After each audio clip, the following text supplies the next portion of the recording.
As-tu déjà eu honte d'être toi, parce que ceux que tu aimais te regardaient comme si tu étais inférieur? Vittoria n'a jamais volé, jamais trahi, jamais menti. Et pourtant, sa propre famille l'a effacée. Pas avec des cris, avec des silences, avec des soupirs, avec ce regard qui dit « tu es de trop ». Ce qu'ils ne savaient pas, c'est qu'en l'excluant, ils ont réveillé quelque chose d'inaltérable. Cette histoire n'est pas une vengeance, c'est une renaissance, celle d'une femme brisée par l'humiliation, mais reconstruite par la vérité. Elle a été trahie par sa sœur, rejetée par sa mère, blâmée par tous, mais elle a choisi un autre chemin, celui de l'amour-propre, du renoncement sacré et du mysticisme féminin silencieux. Beaucoup regardent nos récits, mais oublient de s'abonner. Si ton âme résonne déjà avec ces mots, abonne-toi maintenant et active la cloche. Tu dois voir cette histoire jusqu'au bout. Parce qu'elle pourrait bien changer ta manière de te regarder. Ce que tu vas entendre ici pourrait être la réponse à une blessure que tu portes en secret depuis trop longtemps. Il y a des silences qui coupent plus que des cris, et des familles qui, derrière les sourires, plantent des couteaux invisibles dans l'âme de celles qui osent ne pas suivre le script imposé. C'est l'histoire de Vittoria, une femme de 30 ans, à la tête de sa propre entreprise de paysagisme à Chicago. Forte, créative, indépendante. Mais aussi profondément blessée par ceux qui auraient dû l'aimer sans condition. Ce qu'elle ignorait encore, c'est que sa réussite n'allait pas suffire à guérir un mal plus ancien, celui de la trahison féminine camouflée en bienséance familiale. Vittoria n'était pas née dans un cocon. Elle avait tout construit, pierre par pierre, fleur après fleur. Son entreprise était son jardin sacré, une extension de son âme, de sa sueur, de ses rêves. Chaque contrat signé, chaque client satisfait, chaque espace vert transformé en œuvre d'art, c'était une victoire contre les voix du doute. Mais malgré ses efforts, une ombre persistait, le jugement de sa propre famille. Non pas parce qu'elle échouait, mais parce qu'elle ne portait pas le masque social que certains exigeaient. Sa sœur Émilie, élégante, universitaire, bien vue, incarnait l'image de la réussite acceptable. Et à travers ses regards et ses silences, Vittoria comprenait que sa terre sous les ongles, son camion de travail, ses bottes crottées, devenaient gênants, comme si sa lumière brute faisait trop d'ombre aux apparences que la famille voulait maintenir. Et pourtant, Vittoria continuait d'aimer, d'offrir, de soutenir. Elle croyait encore que l'amour pouvait adoucir les jugements. Elle ne voyait pas que, parfois, aimer ne suffit pas à être accepté. Ce fut lors de ce Thanksgiving qu'elle reçut le message déguisé en excuse. Cette année, ce sera juste les parents d'Oliver. Peut-être qu'on se voit une autre fois.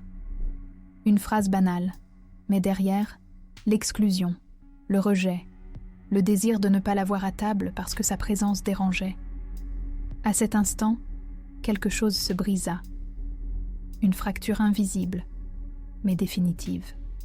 Et dans ce silence glacé, Vittoria sentit que ce n'était pas juste un dîner auquel elle n'était pas invitée. C'était un monde entier qui décidait de la gommer. Mais dans cette fracture, une lumière allait jaillir. Une force spirituelle que seules les femmes blessées savent invoquer. Ce récit n'est pas celui d'une revanche. C'est celui d'un éveil, d'un renouveau intérieur qui naît quand une femme comprend que sa valeur ne dépend plus de ceux qui refusent de la voir. Et c'est dans ce désert émotionnel que Vittoria allait poser son premier pas vers la vérité. Depuis toujours, Vittoria avait une relation intime avec la terre. Là où d'autres voyèrent de la boue, elle voyait des racines. Là où certains voyaient un métier de service, elle voyait une vocation sacrée. Elle avait bâti son entreprise de paysagisme avec ses mains, son instinct, son amour pour le vivant. Elle créait des jardins comme on soigne des blessures, avec patience, avec tendresse. Et chaque centimètre de sol transformé était une déclaration d'indépendance, un refus de courber l'échine face aux attentes sociales. Mais dans les regards de sa famille, cette beauté restait invisible. Surtout aux yeux d'Émilie, sa sœur cadette, toujours maquillée de perfection, toujours entourée de personnes bien placées, toujours soucieuse de l'image. Émilie ne disait jamais « tu n'es pas assez bien ». Non, c'était plus subtil. Des soupirs, des détournements de regard. Des silences qui coupaient plus que les mots. Pour elle, le travail de Vittoria restait manuel, limité, non présentable. Comme si la sueur annulait la dignité, comme si la terre sous les ongles effaçait l'intelligence. Et pourtant, Vittoria gagnait bien sa vie. Elle avait des employés, des contrats stables, une équipe soudée. Mais le succès n'avait pas d'écho chez ceux qui ne voyaient que les apparences. Le mépris ne venait pas d'en bas, il venait d'en haut. De ceux qui, prétendant aimer, jugeaient en silence. Et c'est dans cette dissonance que Vittoria se retrouvait piégée, fière de son parcours, mais constamment réduite à une image qu'elle n'avait jamais choisie. Le coup de grâce arriva quand Émilie organisa un dîner de Thanksgiving restreint, soi-disant pour ne pas gêner les parents conservateurs de son nouveau petit ami. Vittoria, discrètement exclue, comprit qu'elle n'était pas la bienvenue. Pas à cause d'un manque de place, mais parce qu'elle ne correspondait pas au décor. Elle n'était pas instagrammable, pas assez raffinée. Et dans cette décision, elle vit toute la structure toxique de son entourage se révéler. Il préférait l'image à la vérité, l'apparence à l'amour. Ce soir-là, Vittoria ne pleura pas. Elle resta seule avec ses pensées, dans son petit bureau entouré de plantes. Et c'est là, dans le silence feutré d'un monde végétal, qu'elle sentit quelque chose émerger. Une vérité simple mais tranchante. On ne peut pas forcer les aveugles à voir. Et si sa propre lumière dérangeait, alors il était peut-être temps de la laisser briller ailleurs. La résilience féminine allait bientôt se transformer en action. Le lendemain du Thanksgiving, Vittoria décida de ne plus fuir ce qu'elle ressentait. Elle relut plusieurs fois le message d'Émilie, cherchant un mot de tendresse, une trace de doute, un reste d'amour. Il n'y avait rien, juste une stratégie froide, une décision déguisée, une trahison féminine douce comme un poison lent. Et ce qui la blessait le plus, ce n'était pas l'exclusion. C'était la mémoire de tout ce qu'elle avait donné à cette sœur, pour qui elle n'était plus présentable. Elle se souvint des nuits sans sommeil, des factures qu'elle avait payées en silence. Mais surtout, elle se rappela ce moment précis. Émilie en larmes devant la lettre d'admission à l'université, incapable de payer les frais. Et Vittoria, sans hésiter, avait sorti sa carte bancaire. Pas pour se vanter, mais parce que c'était sa sœur. Parce que c'était ça l'amour, non ? Soutenir sans attendre en retour. Mais à présent, ce lien semblait brisé. Et la douleur se transformait en lucidité. J'ai été utilisée. Alors, avec une paix étrange, Vittoria se connecta à son compte bancaire. Elle alla dans les paramètres de facturation, et d'un seul clic, elle retira son moyen de paiement du compte universitaire d'Émilie. Ce geste, simple en apparence, fut pour elle une libération. Un acte de renoncement sacré. Non pas un acte de vengeance, mais une réclamation de soi. Une déclaration silencieuse. Je ne financerai plus ton mépris. Elle s'attendait à ce que la culpabilité la rattrape. Mais ce fut l'inverse.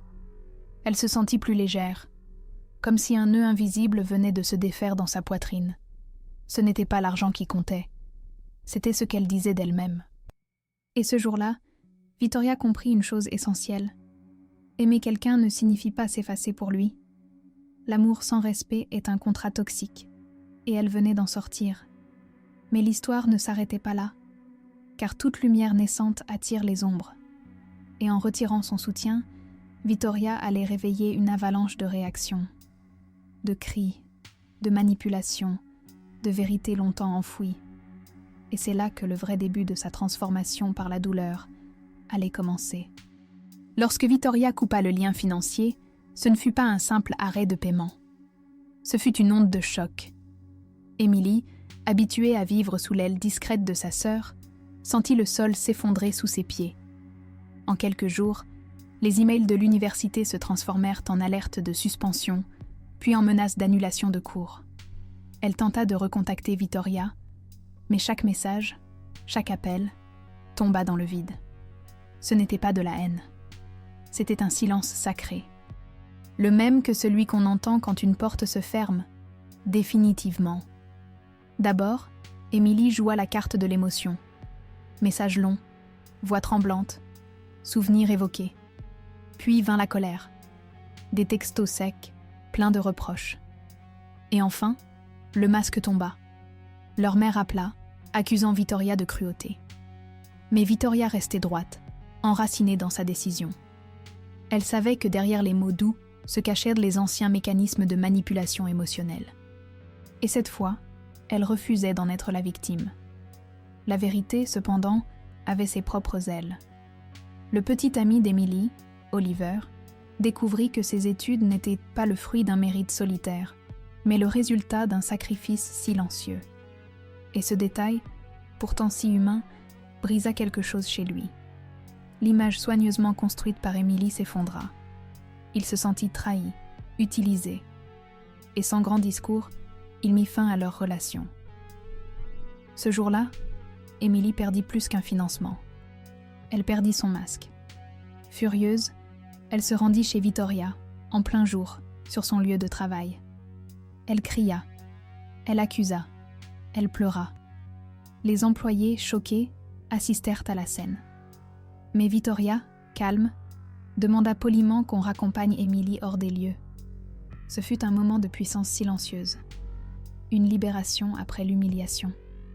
Car autrefois, elle aurait tremblé. Aujourd'hui, elle respirait.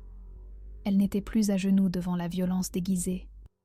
Et alors que la porte se refermait derrière Emily, Vittoria comprit que la justice divine ne crie pas. Elle révèle, elle expose. Et parfois, elle le fait à travers les failles même de ceux qui ont voulu dominer. Mais le pire n'était pas encore passé, car le reste de la famille allait bientôt faire front. Les jours qui suivirent furent marqués par un déferlement de messages. Appels manqués, SMS, audio, email. Tante, cousin, la mère, tous s'étaient ligués dans une chorale toxique. Mais au lieu de demander des explications, ils exigeaient des excuses. Tous pointaient Vittoria du doigt, comme si elle avait trahi un pacte sacré. On n'abandonne pas la famille. Voilà ce qu'ils disaient. Mais jamais un seul ne lui demanda « Pourquoi en est-on arrivé là ?» Le système d'effacement émotionnel était clair. Elle n'avait pas le droit de poser des limites. Mais Vittoria, cette fois, ne se laissa pas emporter. Elle relut chaque message avec lucidité. Elle vit la manipulation dans chaque phrase déguisée en tendresse. Elle comprit que ce qu'ils appelaient « famille » n'était qu'un jeu de rôle, où elle devait toujours être la sauveuse silencieuse, l'épaule, le portefeuille. Et dans un message vocal bref et posé, elle répondit « La famille ne vous utilise pas comme un distributeur automatique. Elle ne vous efface pas pour éviter d'avoir honte. » Ce fut un choc. Car c'était la première fois qu'elle nommait les choses. La première fois qu'elle brisait le pacte de silence. Certains la bloquèrent. D'autres l'insultèrent. Sa mère la traita de froide. Mais Vittoria ressentit une étrange paix. C'était comme si elle se tenait enfin au centre d'elle-même. Comme si le despertar spirituel après la douleur avait achevé de brûler les illusions. Il ne restait que la vérité nue. Elle ne devait rien à ceux qui lui refusaient l'amour inconditionnel. Émilie, quant à elle, abandonna ses études et retourna vivre chez leur mère. Et même là, le récit fut inversé. Elle était la victime, Vittoria, la méchante. Mais Vittoria ne chercha plus à se défendre. Elle avait compris une leçon essentielle.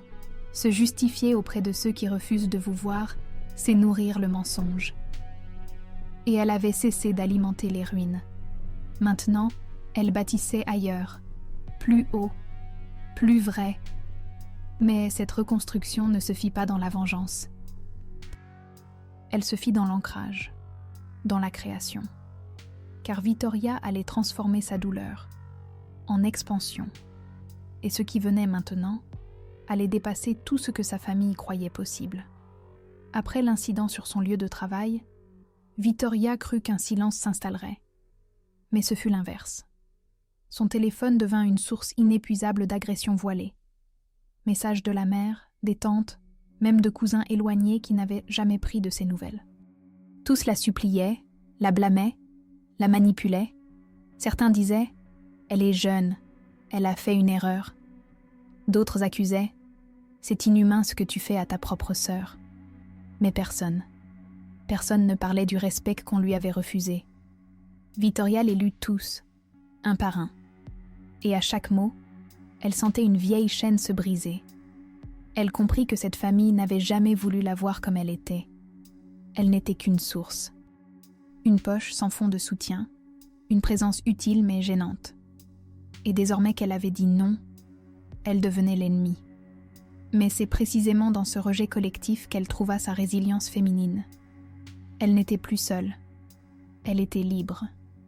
Elle répondit à un seul message, celui de sa mère. Elle écrivit « Une famille qui te cache, qui t'utilise et qui t'humilie n'est pas une famille. C'est une cage dorée. Je refuse de continuer à nourrir ce mensonge. Je ne suis pas un distributeur automatique. Je ne suis pas un fardeau. Je suis une femme, entière, debout, et je ne m'excuserai plus pour ce que je suis. » Les réponses cessèrent presque aussitôt. Pas parce qu'ils comprenaient, mais parce que le miroir qu'elle leur tendait était insupportable. Émilie, de son côté, abandonna les études et retourna vivre chez leur mère. Et dans cette maison, tous trouvèrent pratique de rejeter la faute sur Vittoria. Mais ce blâme ne trouvait plus d'écho. Elle ne vibrait plus avec la culpabilité. Elle était passée ailleurs. Dans un espace où les secrets de la guérison émotionnelle étaient en train d'éclore, lentement, mais sûrement. Et dans ce vide nouveau, Vittoria sentit qu'un autre chemin s'ouvrait. Un chemin qu'elle n'avait jamais osé prendre tant qu'elle cherchait à être aimée à tout prix. Maintenant qu'elle avait cessé de mendier, elle allait bâtir. Non pas un mur pour se protéger, mais un sanctuaire pour s'épanouir. Et c'est là, précisément là, que son véritable renouveau intérieur allait prendre forme. Libérée des chaînes invisibles de la culpabilité familiale, Vittoria sentit en elle un vide nouveau. Mais ce vide n'était pas absence. C'était espace. Espace pour créer, pour réinvestir, pour renaître. Elle regarda ses finances avec un regard neuf, non plus comme un outil pour sauver les autres, mais comme une source pour se nourrir elle-même. Et c'est ainsi qu'elle décida. Ce que j'ai donné aux autres par devoir, je vais me l'offrir par respect. Son entreprise, jusque-là fonctionnelle, allait devenir une œuvre vivante, une extension de sa guérison. Elle engagea des professionnels certifiés, des femmes souvent invisibles dans ce métier, pour leur offrir l'espace qu'elle-même n'avait jamais eu. Elle redessina tout, le logo, les uniformes, l'accueil. Chaque détail portait désormais une intention claire, dignité, beauté, autorité. Ce n'était plus juste un service de jardinage. C'était une maison de création, de renaissance, de mysticisme féminin ancré dans la terre. Et sous ses doigts, l'argile devenait or. Un jour, elle reçut un appel inattendu. Un grand hôtel, réputé pour ses jardins artistiques, voulait un projet signé par elle, pas par une équipe anonyme, par Vittoria. On l'avait remarqué via une vidéo de ses créations sur les réseaux. Et là, sans avoir eu besoin de quémander, on lui ouvrait une porte qu'elle n'avait jamais osé rêver. Elle signa le contrat avec un sourire silencieux. Pas de cris, pas de revanche, juste une certitude. Je suis exactement là où je dois être. Le chantier commença. Chaque plante qu'elle posait, chaque pierre qu'elle alignait, vibrait avec l'histoire qu'elle portait. Elle n'en parlait pas à ses clientes. Mais au fond, elle savait. Ce jardin était une métaphore de sa vie. Déconstruire, désherber, tailler, replanter. Ce que la terre enseigne, le cœur comprend. Et à chaque saison, la douleur devient floraison. C'est ainsi que naît la vraie transformation par la douleur. Pas dans le bruit, mais dans la patience silencieuse du renouveau. Et un matin, assise devant son bureau, entourée de feuilles, de croquis et d'arômes végétaux, Vittoria respira profondément. Elle savait qu'il restait des blessures. Mais elle savait aussi que désormais, elle n'avait plus besoin de prouver quoi que ce soit à personne. Le monde qu'elle construisait parlait pour elle. Et ce monde n'était que le début. Quelques semaines après la signature du grand contrat, alors que les choses semblaient enfin alignées, Vittoria trouva dans sa boîte aux lettres une enveloppe manuscrite, usée par le temps. L'écriture lui était familière. douce et tremblante. C'était celle de sa grand-mère, Elena, la seule personne de sa famille qui n'avait jamais jugé, jamais exigé. Vittoria ouvrit la lettre lentement, avec cette crainte étrange qu'on ressent face à une vérité qu'on n'attendait plus. « Ma petite fleur », commençait la lettre. « J'ai vu le regard qu'ils posent sur toi, et j'ai vu aussi comment tu ne les laisses plus l'éteindre. Tu es ce que j'aurais voulu être à ton âge, libre, digne, debout. Ils ne comprendront peut-être jamais ce que tu portes, mais moi, je le vois, je le sais, et je suis fière de toi. » Ces mots, simples et tendres, perçaient plus fort que n'importe quel éloge. Dans ce papier jauni, Vittoria trouva ce que toute femme attend un jour, la validation de son chemin par une âme qui l'a aimée sans condition. Elle relut la lettre 3 fois, et à chaque lecture, elle sentait que quelque chose en elle se réparait. Pas les blessures de l'enfance, ni les trahisons récentes, mais ce fil sacré qui relie une femme à son essence, ce lien invisible entre 2 générations de guerrières silencieuses. Sa grand-mère n'était pas riche, elle n'avait jamais voyagé, mais elle avait cette sagesse des anciennes, de celles qui savent que l'amour vrai ne demande pas à être prouvé, mais seulement reconnu. Vittoria plaça la lettre dans un cadre, au-dessus de son bureau. Et chaque matin, elle la regardait comme on consulte une boussole intérieure. Car dans un monde qui l'avait tant nié, ces mots étaient devenus son sanctuaire. Ils ne lui demandaient rien. Ils ne la jugeaient pas. Ils disaient simplement « Tu es assez. Tu as toujours été assez. » Et cette vérité-là valait plus que toutes les réunions de famille jamais reçues. Mais le plus fort, c'était ce qu'elle comprenait maintenant. On ne guérit pas en se vengeant, mais en se souvenant de qui on est. Et ce souvenir, parfois, ne vient pas du bruit du monde, mais du murmure d'une femme âgée, entre les lignes d'une lettre, entre 2 battements de cœur. Et c'est ce murmure-là qui allait guider la dernière révélation de Vittoria. À ce stade du chemin, Vittoria n'était plus la même femme. Elle n'était pas devenue quelqu'un d'autre, non. Elle était redevenue elle-même, celle qu'elle avait toujours été avant qu'on ne lui impose de se taire, de se plier, de plaire. Elle comprit alors que certaines douleurs ne sont pas là pour nous briser, mais pour nous ramener à l'essentiel, notre propre voix. Et poser une limite n'était pas un acte de rejet, mais un acte de respect sacré envers soi-même. Elle repensa à toutes les fois où elle avait dit « oui » en se trahissant, à toutes les invitations acceptées par peur de décevoir, à tous les silences gardés pour ne pas faire de vagues. Et aujourd'hui, chaque non qu'elle prononçait avait la saveur d'une guérison. Ce bas non à l'injustice, ce bas non à la honte, ce bas non à l'amour conditionnel. Car dire non, c'est parfois la plus belle déclaration d'amour qu'on puisse se faire. Vittoria n'en voulait plus à sa sœur, ni à sa mère. Pas parce qu'elles avaient changé, mais parce qu'elle avait cessé d'attendre. Attendre qu'on la reconnaisse, qu'on la célèbre, qu'on l'aime comme elle en avait besoin. Elle avait arrêté de mendier ce qui ne venait jamais. Et dans ce renoncement, elle avait trouvé une paix que rien ne pouvait désormais lui voler. Une paix construite sur des ruines, mais qui brillait comme une cathédrale intérieure. Ce récit, le sien, n'était pas une vengeance. C'était un miroir, un appel à toutes les femmes brisées par les attentes, les silences, les humiliations quotidiennes. Un rappel que parfois, la vraie loyauté n'est pas envers les autres, mais envers soi-même. Et que refuser de se sacrifier pour être accepté, c'est embrasser une forme supérieure de liberté. Une liberté qui ne crie pas, mais qui guérit. Et si tu lis jusqu'ici, c'est peut-être parce que ton âme reconnaît en Vittoria une partie de la tienne. Alors retiens ceci. Les femmes qui tracent des frontières ne ferment pas des portes. Elles dessinent des chemins.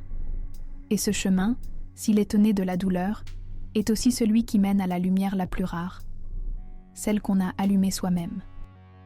Et toi, as-tu déjà été effacé par ceux que tu aimais juste, parce qu'ils avaient honte de qui tu es vraiment ? As-tu déjà dû choisir entre être aimé ou être libre ? Partage ton vécu en commentaire. Peut-être que ton histoire sera la lumière dont une autre femme a besoin ce soir. Ici, chaque cicatrice est un sanctuaire. Chaque témoignage est un souffle de guérison. Si tu as ressenti quelque chose en écoutant cette histoire, abonne-toi et active la cloche. Il y a d'autres récits comme celui-ci qui attendent de te révéler ce que personne n'a jamais eu le courage de te dire. Et ne pars pas tout de suite. Le prochain récit t'attend déjà sur l'écran. Il t'ouvrira une autre porte vers la force silencieuse des femmes qu'on croyait détruites. Clique. Respire. Écoute.